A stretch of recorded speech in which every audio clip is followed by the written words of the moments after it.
Hi hello welcome to post 360. నేను మీ మురళీ రాపల్లి. పోసాని కృష్ణ మురళి గారిని successful గా అరెస్ట్ అయితే చేశారు, కానీ సోషల్ మీడియాలో తీవ్ర వ్యతిరేకత వినిపిస్తూ ఉంది సో కాల్డ్ అధికార పార్టీ వారికి మొత్తం.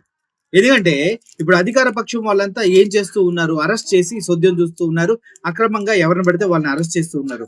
ఇప్పుడు పోసాని కృష్ణ మురళి గారిని అరెస్ట్ చేసిన గ్రౌండ్స్ ఏంటంటే 2015లో పోసాని కృష్ణ మురళి గారు ఒక మీడియా సమావేశంలో మాట్లాడుతూ తను సినిమా పరిశ్రమలో మొత్తం కాపులే ఉన్నారు, వాళ్ళ అధికారం చలామణి అవుతుంది, ఎవరికి పడితే వాళ్ళకి అవార్డులు ఎవరు కేవలం కాపులకు మాత్రమే ఇస్తారు, అందుట్లో భాగంగానే నాకు కూడా నంది అవార్డు వచ్చింది, దాన్ని నేను తిరస్కరించాను ఎందుకంటే నేను కాపును కాబట్టి ఆ నంది అవార్డు అనేది నాకు ఇవ్వడం జరిగింది, అది నాకు నచ్చక నేను తిరిగి ఇవ్వడం జరిగింది.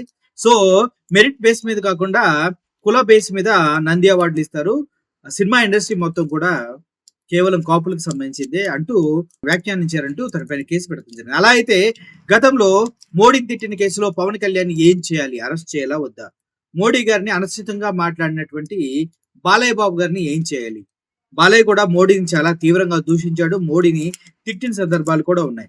అదేవిధంగా పవన్ కళ్యాణ్ కూడా 2 లడ్డులు ఇచ్చావు పాచిపోయిన లడ్లు అంటూ మాట్లాడి మోడీ గారిని చాలా ఘోరంగా మాట్లాడిన సిచ్యువేషన్స్ ఉన్నాయి. మరి మోడీ గారిని అంత మాట అన్నప్పుడు ఎందుకు పవన్ కళ్యాణ్ గారిని అరెస్ట్ చేయట్లేదు?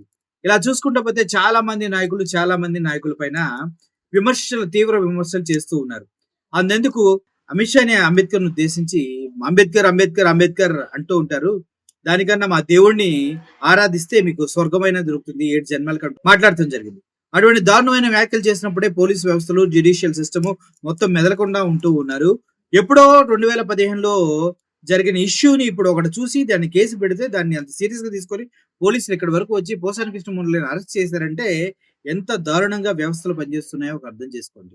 ఇది రియల్ గా సోషల్ మీడియాలో ట్రెండ్ అవుతున్న విషయాలు. అటు పవన్ కళ్యాణ్ ని, ఇటు లోకేష్ ని, ఇటు చంద్రబాబుని అందరినీ కూడా ట్యాగ్ చేసి మరి వేసుకుంటున్నారు. అదేవిధంగా వైఎస్ఆర్ సోషల్ మీడియా మొత్తం #వి సపోర్ట్ పోసాని కృష్ణ మురళి అంటూ ట్రెండ్ చేస్తూ ఉన్నారు. అదేవిధంగా జగన్మోహన్ రెడ్డి గారు కూడా చాలా చొరవ తీసుకుని వాళ్ళ భార్యకి ఫోన్ చేసి మాట్లాడటం జరిగింది, నేనున్నా అంటూ భరోసా ఇవ్వడం జరిగింది. అంతేకాదు టోటల్ కుటుంబంలో మేము అంతా మీకు తోడుగా ఉంటున్నామా, అందుకోసం ఫోన్ చేశాను అని చెప్పడం కూడా జరిగింది. ఓవరాల్ గా ఒక విషయం మీరు అర్థం చేసుకోండి, పార్టీని వదిలిపెట్టిపోయాడనేసి జగన్మోహన్ రెడ్డి చెయ్యి వదులుతాడని ఎలా అనుకున్నారా?